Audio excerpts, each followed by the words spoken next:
او طالبانو خوش قسمت تاسو له الله تعالی ګور پیغمبر تاسو ته دعا کوي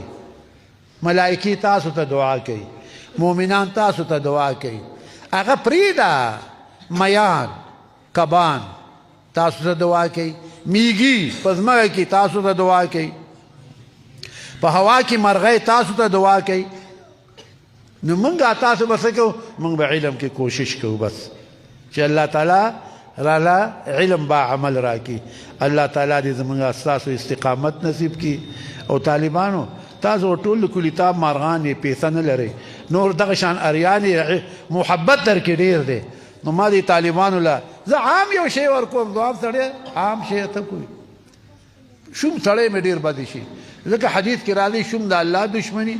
د خلقوم دشمنی دوزخ ته نږدې شوم مې بد شي نو مونږه سخیان یو خدا د خلک مونږ پیژنې نه کوي دی وای شومان دي مونږ شومان نه یو خدای مخار کا مونږ دوره سخیان یو مونږ خو د علم لنګري ورکو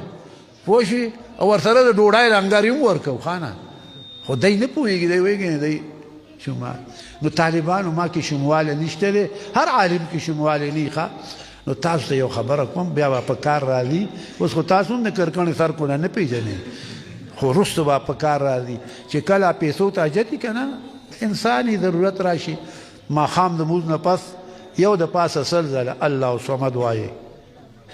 الله صمد الله صمد الله صمد یو د پاسه سل ځله دا وایي ما پې تجربه کړې ده لس پنځه شل ځله به مې ویلي تجربه مې پې کړې ده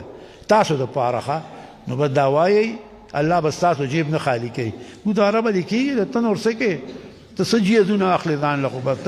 ستا ګزاره کېږي بس سبق وایه علم ښیه او که ډېره جد دي که نه چې نه نه ښه حالت مې ښي نو بیا استغفر الله الذي لا اله الا هو الحي القيوم دا زور وایي ښه طالبان دې زور وایي هو الحي اللي که نه تاسو حیل وایي زور ځکه دا زوره فضله دی مال فضله دی نو تعالی به مال زل راځي ښه ته به نه پوهېږي مال به را رواني زه خو یو څو ځله وایم نو څوک را رواني وایم هغه دې را روان دی تاسو ته چل خیم وای خدای مو خواه نه که ځان کلک کوي ښه ځان کلک کوي دي کې خو قرآن کې خپله الله وایي تستغفروا ربكم انه كان غفارا يرسل السماء عليكم مدرارا ويمددكم باموال ګوره قرآن خپله ورته وایي الله وایي ويمددكم باموال امداد به وکړم د مالونو ستاسو مال بدله ډېروم وبنین زامن به دا خلک زامن غواړي استغفار وایه که نه سرکوزیه وبنین ویجعل لکم جنات ستاسو باغونه آفت به نه راځي په باغونو فصلونو باندې ویجعل لکم انهارا اوبه به نه وچېږي دا شپږ فایدې دې آیات کې الله وایي بل آیات کې الله وایي ما كان الله معذبهم وهم يستغفرون نه د الله تعالی چې عذابوي دا خلک او دوی استغفار وایي تو طالبانو دویم استغفار ځان ته روایي ښه زه خو دغه وایم نو